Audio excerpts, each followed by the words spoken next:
From the Fifth Quarter Studios in Madison, Wisconsin, you're listening to Coach Unplugged.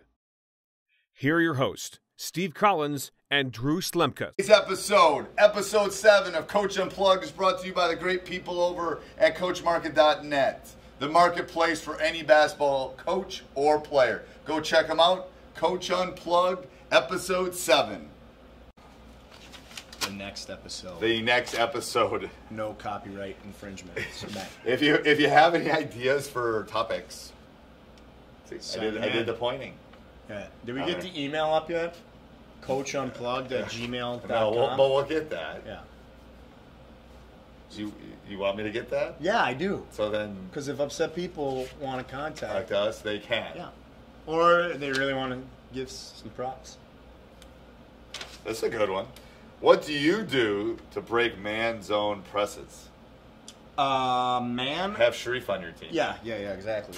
Man, for sure, the ideal is your point guard can handle that pressure. You just clear out and let him take it. Right, and unless it's a run and jump, and then you got to have then you definitely do. And usually I would flash with the guy whose man went to go run. You want to poop when people pressure you. Yeah, I don't know any of that. You do. You want to pivot out of pressure. I know. I heard Drew say it. Yeah, did you hear Drew say that? I did. That's a PGC thing. Great camp. I'll put a link down. I have no affiliation, but zones I prefer, or even trapping mans. Get the ball in the middle of the floor, look to the backside, attack. So let's say I'm playing you and I'm more athletic and I'm bigger than you. Great. So longer Bring it. and bigger, Yep. bigger, and I'm going to zone press you. Yep. How are you going to see out of those? Keep the ball off the sidelines. Yep. Hit. It's the flash. Square out of the, yes, you want to keep it out of that 3-foot range out of the. Yeah, I like to flash a big to the middle. From behind or in back. Usually I like both my bigs to be at half court. Okay. One goes deep, the other flashes. And ideally it could be either or. But sometimes you get in a situation where you don't want one kid to handle the ball. So you send them all the way down and just clear the court. Right, and especially in a high school Flash game. the opposite big. Yep. Your guards have to have the ability to ball fake and make a strong pass through that. And then once you're to the middle, usually the pressure's coming to the ball side, so you can catch them on a quick reversal and attack the backside. Yeah, and you got to make them pay. I would agree, especially if they're a big, long, athletic team that's looking to do this to sort of intimidate sports, you, or yes. create points and set this tempo, this tone. No, I'm going to take the thing you do best, and I'm going to burn you on it. My goal would be get layups off it. Yes. Yeah. Mm-hmm. I mean, the key is not to panic. Because exactly. The key, all the key stuff is to not turn it over, no matter what. No matter what. Because that only makes the pressure that much more intense and that much harder to defend or to break. Right. But yeah, I think keep the floor spaced, find the middle of the court, best as possible. Because it is hard to see out of those long traps. Absolutely, it is. So you got to anticipate ahead of time. Yeah, and it's the person not with the ball that has to anticipate a lot of the time. You can poop and pivot out of pressure, yep. But if you're 5'11" and you've got two guys 6'4" trapping you well, then you need help from your friends. Absolutely, they got to know where that is, and they got to find that soft spot in wherever. Especially with the zone, especially if they're committing two to the ball, somebody's got to be open. Right, and even a good man pressure when they commit two to the ball, if they're committing two to the ball, it's all about angles.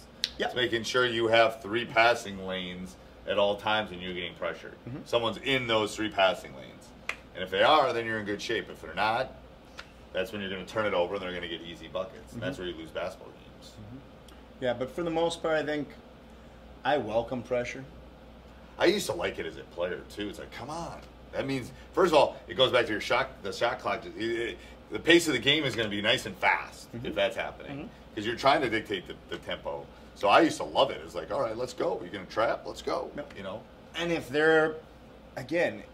they're coming to pressure you, they want you sped up. Right. So as long as you don't turn that ball over, the only fast points I'm taking is a layup. Right. If not, I want to pull back and force them to play defense. Because that's getting them out of their tempo that they want to control the game at. Which is, yeah. That's how I would approach it. And I tend to be a little bit more of a structured guy. On their press breaks? Yeah. I think you can have all sorts of different press breaks. You certainly can. I mean, laundry list of them. But people run a And the low other thing I will 1-4, say, they run yeah, some one of the deep, things, they, and one of the things we did was, so like if it's a 2-guard front right? for the press for the defense, we would go with a 1-guard attack. Right. You always go opposite number. Yep. And then if it's a 1-guard, they're running a diamond, whatever it might be. Two guards. 1-2-2. Yep. We'd run 2 guards. Yeah. So it's always opposite. Yep. The opposite And then- number. So you're essentially just trying to play into the gaps. If it's a zone, you're trying to play Right. into those spaces. It's like if it's a 2-3 zone, you always like an odd man front is easier to break a 2-3 zone. Yep, And 1-guard front. A 1-3-1, it's an even man. Up For the top. most part, it's easier to have an Play into even. those So you always spaces. work the opposite number. Yeah, play into those spaces. Yeah. So you're trying to find gaps. So shoot the ball well, be strong That with the always ball, helps. and no one will press you. I agree. And have a good ball handler. No one will press you. Yep. Those That things. is the great thing. Yeah. Is once you've proven you can handle it, teams usually stop because Doing it. they're getting burnt on it. Yeah. You're only going to give up layups.